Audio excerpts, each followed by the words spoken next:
Hi, I'm Tony. I'm an author, presenter at Sky Sports, and years ago I went to the jungle and got ill. Very ill. So this is my podcast adventure to find more energy.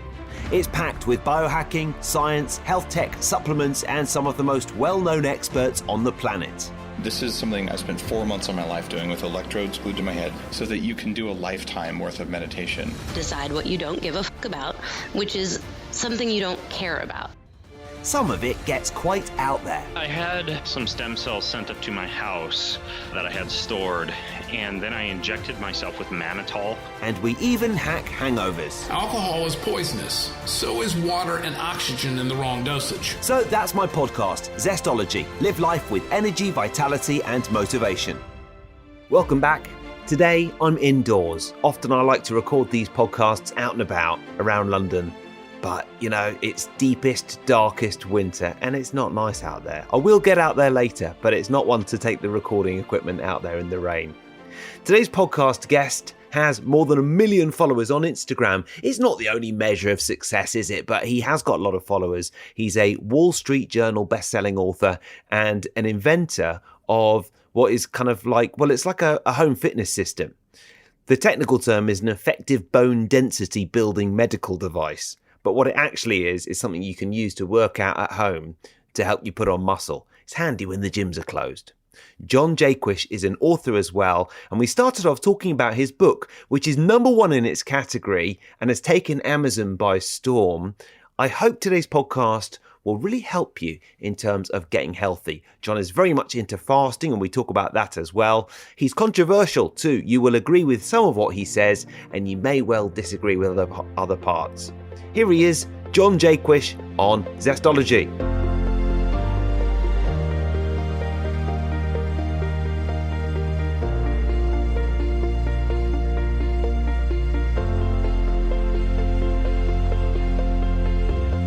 Your book's #1 bestseller in men's health on Amazon, isn't it? That's I'm just looking at it now. That's great. Yeah, and it's been out for 3 months now.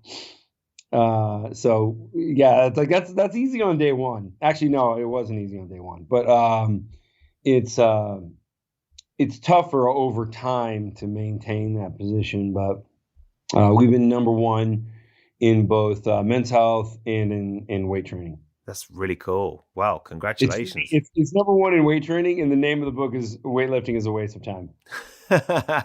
Well, I mean, you know, I can well imagine many people saying, "Hang on, I need to know more about this." And especially you've got quite an impressive physique yourself, John. So that takes up a large portion of the front page of the book, doesn't it? That's right. Well, you know, people don't buy products. People buy better versions of themselves. And for any entrepreneur listening, you got to remember that. Like, it's not about like how many hinges there are on your product.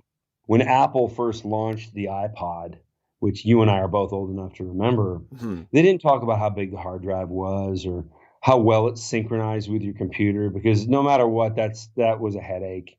And nobody really wanted to deal with that. What did they say? Do you remember what they said? Remind me. 1,000 songs in your pocket. Yeah. Because that is what people want. Like, right, yeah. And it delivered. It really did it. And so, you know, when it comes to the way I mean, this is a very aggressive marketing stance, and I'm an aggressive guy. And I can also defend it scientifically for all the sideways hack clowns who want to argue with me. You know, they can't.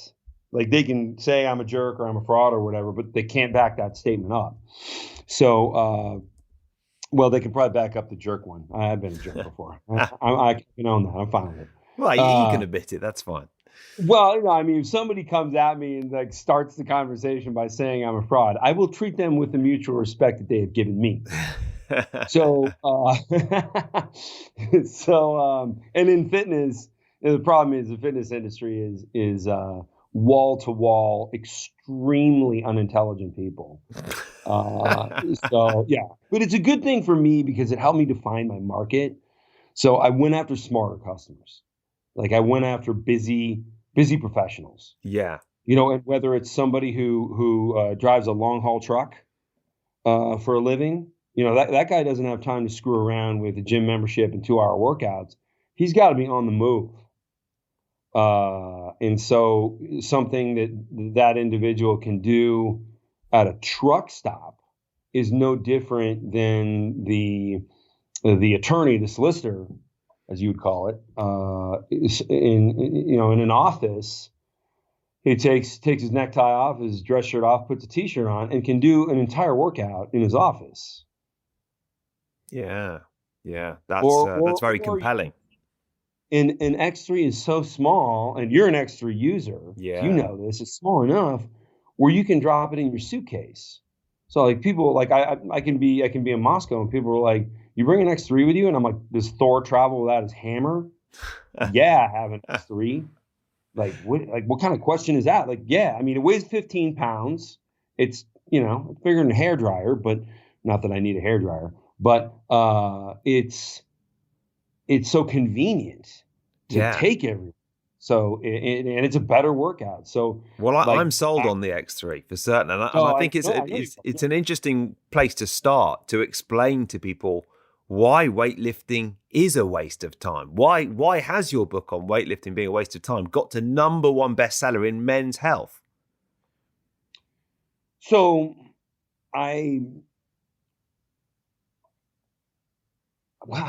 because it works, like because people try it and the results are overwhelming.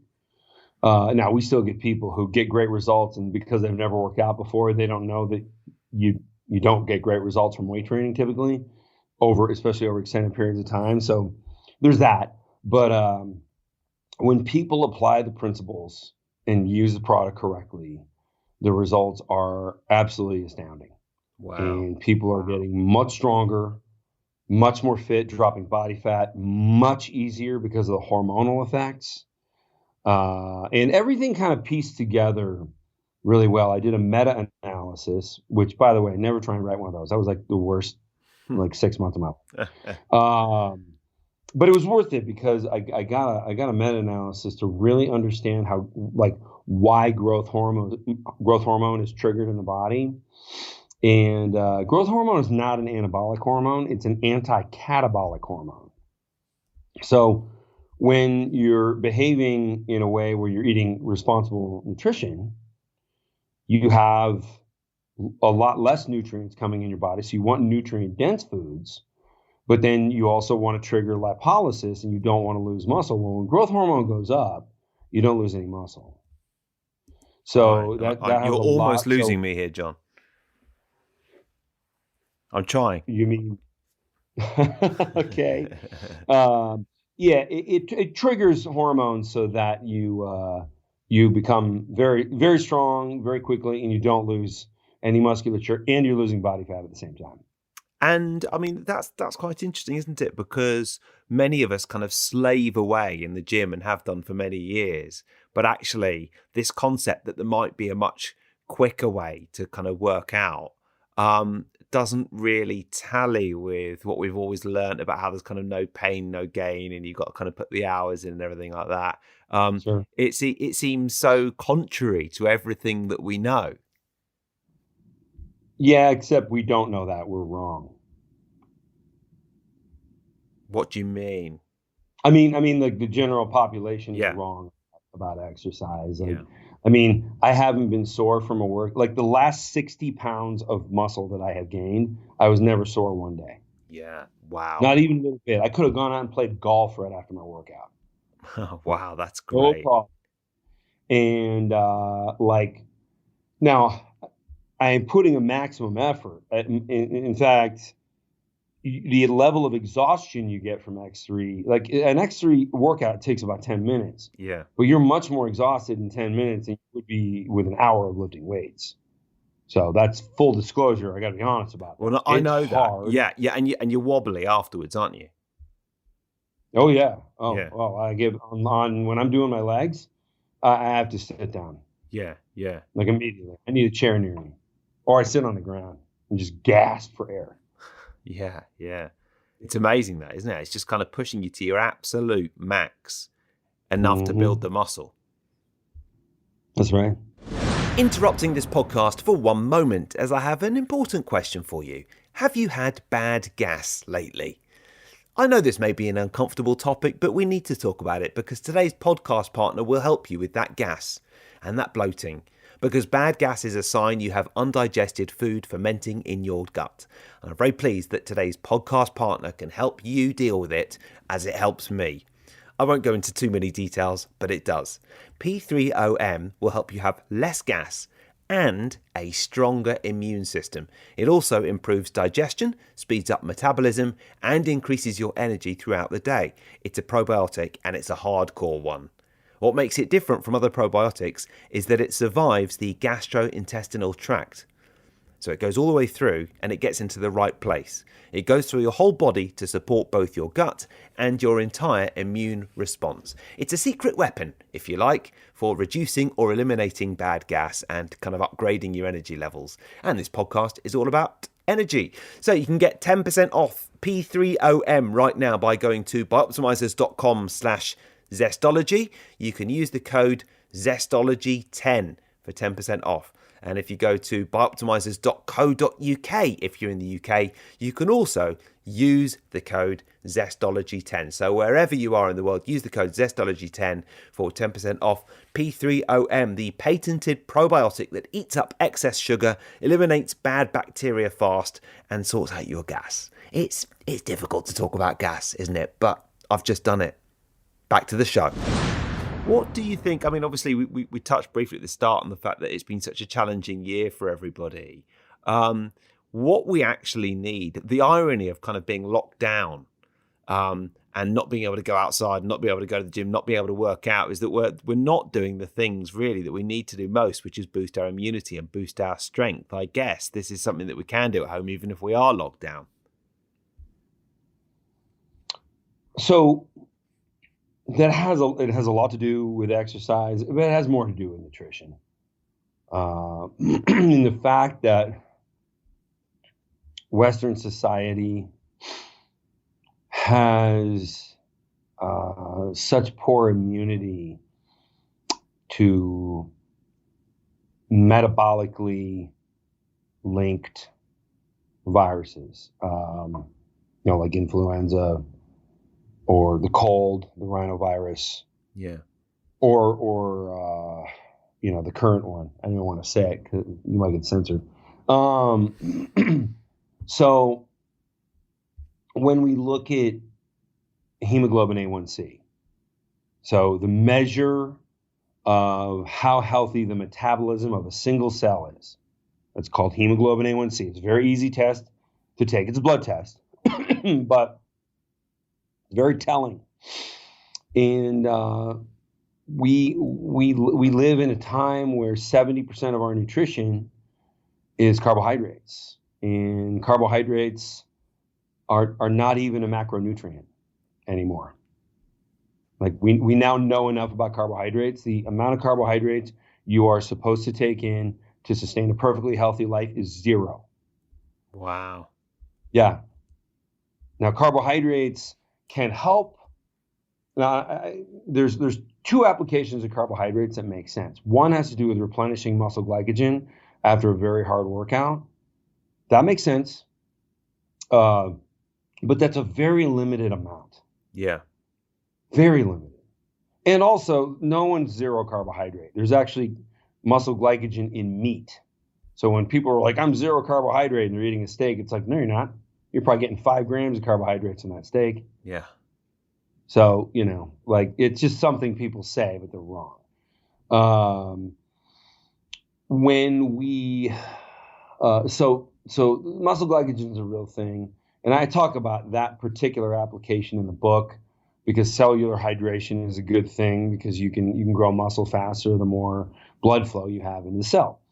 The second thing to keep in mind, and this is probably the most important, is that naturally, like let's say you and I were part of an indigenous tribe thousands of years ago. What part of England are you in? I'm in London at the moment. Oh, you're in London, okay. Yeah, let's say we were in London. The London tribe. Yeah, the London tribe, and we had to go hunt. Like when would we have access to carbohydrates? When would the peach trees have peaches? Basically right at the end of fall. And that's the only time during the year we'd ever have access to carbohydrates. And the rest of the time, we just have to go out and hunt. And if we now look at bears, they give themselves type 2 diabetes every year by gorging on carbohydrates right before the winter so they get as fat as possible. It helps them survive. So they have greater adipose tissue, so they're fatter, so they're better insulated for the cold. They can also live off the fat, which is coincidentally is what they do because they go hibernate. They basically just go sit in a hole for 4 months until it warms up again. So to them, type 2 diabetes is not a dysfunction of the body. It's a function of the body. So really in nature, if you look at that animal model, now animal models sometimes are great because, like the animals you're looking at weren't out drinking the night before their blood was drawn, like they're kind of easy to measure because they eat like one or two things. So, and we know we're not going to get any weird variables. So when you look at those, the bear model, carbohydrates exist so that we can get as fat as possible when it's going to help us survive. Yeah. Now, because of industrial farming, we have access to carbohydrates and of course, refining carbohydrates. We have access to carbohydrates year round. It's not like, oh, it's not carbohydrate season, so you can't get a candy bar. We have candy bars year round because we refine it in a table sugar, which keeps, for a long time. So that's really the issue is we're doing something that's supposed to be seasonal. And one could argue we don't even need to get as fat as possible because we don't sleep in the snow anymore. So do you combine your workout regime, your exercise regime with a keto diet, a low carb diet? Yeah, I'm pretty much 100% carnivore. Like very, very, very low carbohydrates, and I time them to be right with the workout. So I'm just using it to replenish glycogen. So I have a very low insulin response, because you want insulin to be secreted the least to have the best hemoglobin A1C score and the greatest immunity, which is where we started. That's the question you asked. Yeah. And so, I believe if people switch to a more, I don't like the term ketogenic diet because number one, ketogenesis is a function of the human body. It's not a diet, even though everybody calls it that. And also, like, it is the absence of food that triggers ketogenesis. So if the absence of food triggers ketogenesis, how can there be a ketogenic diet? It's a not diet. It's an eat nothing.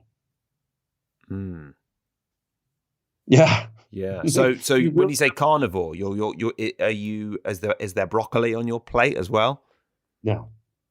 No, that's come on, John. How can you miss out on a good, nice bit of roasted broccoli? It's beautiful. I don't eat mushy peas either. Oh, mushy peas are the best. Mushy peas are not the best. You got to have that with your fish and chips. Yeah, well, every time I'm in England, I'm like, yeah, let's get some English food. Somebody takes me to an Indian restaurant. Yeah, the Indian food here in London is absolutely spectacular. Oh, I've got my favorite place in Earl's Court.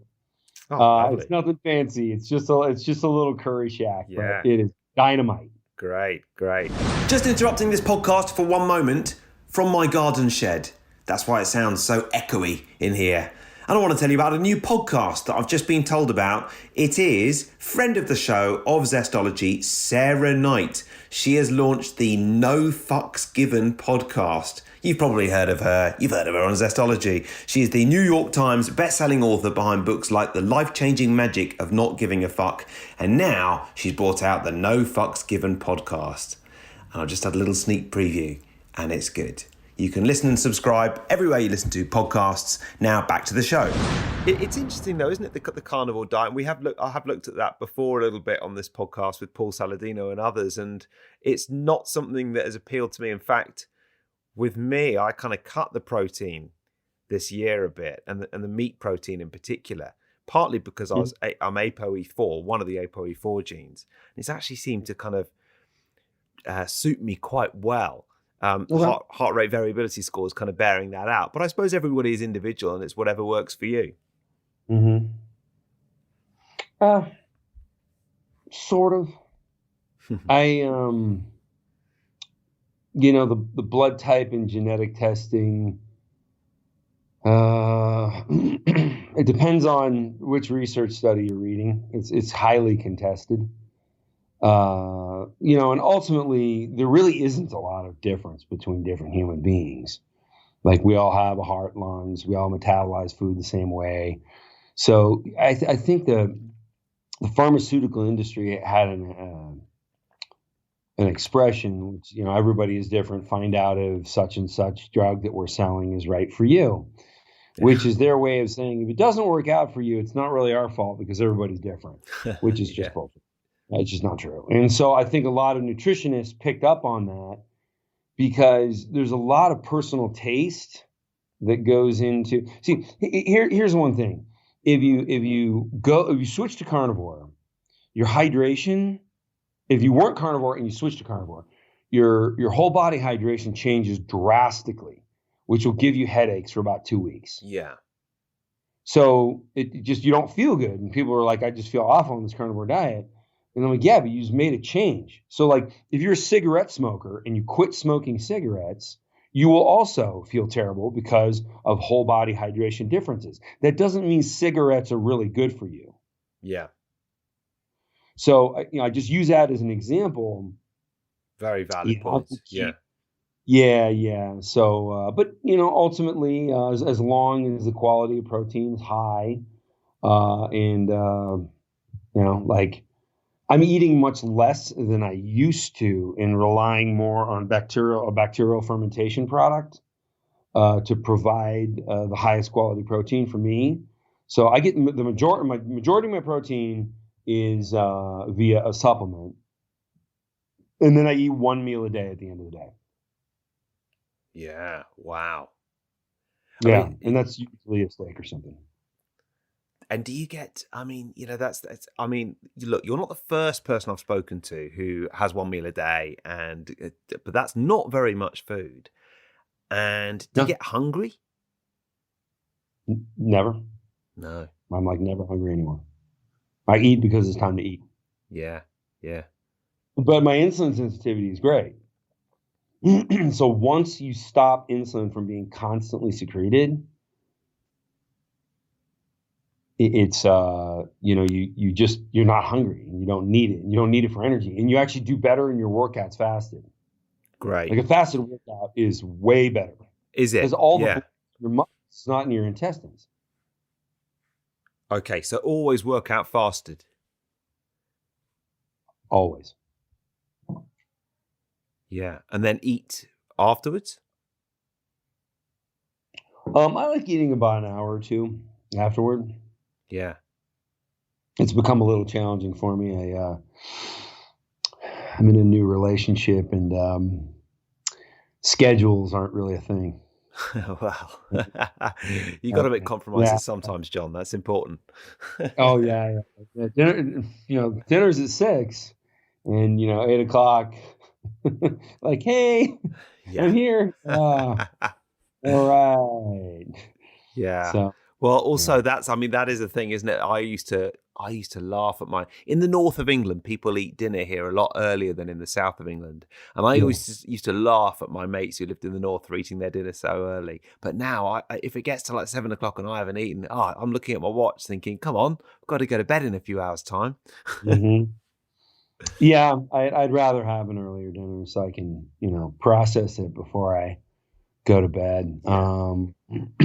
Yeah, probably the only time I'll ever have heartburn is if I'll do like Indian food and then do it really close to bedtime. Right. Yeah. Like that's just a recipe for pain. Right. Yeah. Yeah. Well, listen, John, I mean, I'm a huge fan of the X3, and also I'm intrigued by what we've talked about in terms of diet, and I'm intrigued to see your book doing so well on Amazon. I see that you've been called the Elon Musk of the fitness industry. What do you think of that? I think it was the Stark of the fitness industry. He's Iron Man. He's the guy that created the Iron Man suit. Yeah. Well, I mean, either of those, you'll take it, won't you? Yeah, I mean, if I usually get compared to Elon in a very negative way because he has a lot of haters. So it's like, this guy is just as much of a scam artist as Elon Musk is. And I'm like, okay, sure. Yeah, because his cars don't work at all. Yeah, exactly. Right. Yeah, I mean, whoever writes that, like, clearly doesn't know what's going on. Like Elon said a lot of outrageous things and he backed them up, and so did I. And his share price is doing pretty well at the moment. I had a look at Tesla fairly recently. I think he's doing all right. He's doing all right. So what is one book that you would recommend and one tip for living with more energy and vitality? It can be any book that you've enjoyed or you think might inspire people. Have you had Dr. Baker on your show? No.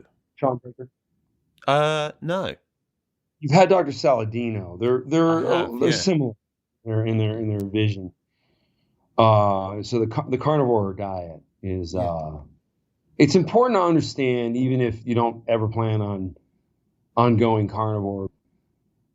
John, what about one tip then for living with more energy and vitality? What is one tip that you would give people to revitalize and recharge and re-energize? I would say fasting, like the whole 1 meal a day thing. Like that really helps. Like when your intestines can actually repair, like your heart is supposed to be going all the time. Your intestines are not. And anytime you're digesting food, you're lowering your brain function. You're lowering your muscular function. So the idea of we're supposed to be eating these small meals all day long, it's just not correct. Let your body recover.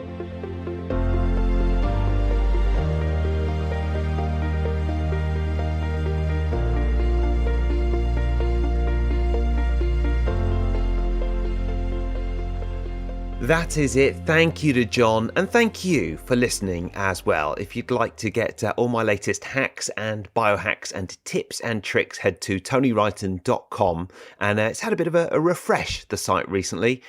One of the good things, there aren't many good things about this whole lockdown situation at the moment, are there? But one of the good things is that it's given me plenty more time to kind of hunker down at home and get a lot of the kind of creative projects out the way that I've been wanting to do for a while. And one is refreshing my website a little bit so it doesn't look like it was designed in the 1970s, and I'm pleased with it now. Looks a little bit better than it did. So TonyWrighton.com's at a bit of a tart up, and check it out. You can sign up for the 3 Zesty Things newsletter, and there's a whole section on my favorite hacks as well, including today's podcast partner, which is P3OM. And, it's difficult to talk about gas, isn't it? But as I've been saying, if bloating and gas and unpleasant sounds or noises or sensations in the gut is something that you suffer with, then you may want to get involved with a really good probiotic. It is a patented probiotic that eats up excess sugar. Wow. So P3OM eliminates bad bacteria very quickly and protects your gut from inflammation and viruses. I am so pleased that P3OM is my podcast partner. As I've been speaking about with John, it's all about getting the gut right. It's all about getting your digestion right, and that will help you build muscle and get in shape as well, which is really important at the moment. So P3OM, different from other probiotics as well, in that it can survive in the gastrointestinal tract. It goes through your whole body to support you and to support your gut and your immune response as well. And you can go to bioptimizers.com/zestology, use the code zestology10, and if you're in the UK, go to bioptimizers.co.uk, use the same coupon code zestology10. Okay, so bioptimizers.com/zestology. All the info is there. Thanks for listening to Zestology. Hope you enjoy that P3OM, and I hope you enjoyed today's podcast as well. See you next time.